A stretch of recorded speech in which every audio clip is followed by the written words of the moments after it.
તીરમાં મને નાખ્યો છે. હું મારી મમ્મીને પીડામાં નથી જોઈ શકતો.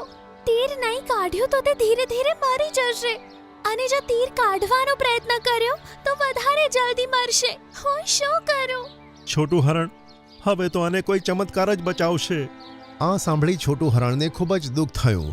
પોતાની માને દર્દમાં તડપતી જોઈને તેને સારું નહોતું લાગતું. તે ત્યાંથી જઈને તળાવના કિનારે બેસી ગયો.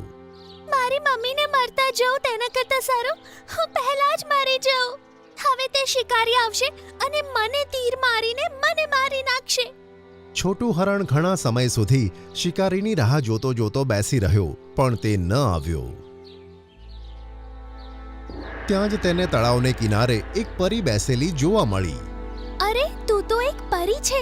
હવે મારો મમ્મીનો જીવ બચી શકે છે. ડોક્ટર સસલાએ કહ્યું હતું કે હવે તેમને કોઈ ચમત્કાર જ બચાવી શકે. પ્રિય હરણ, મારું નામ નટખટ પરી છે. હું એક પરી જરૂર છું, પણ હું કોઈ ચમત્કાર નથી કરી શકતી. આ તો શું કહે છે? ગઈકાલે સાંજે હું આ જંગલના બાગમાં ફરી રહી હતી.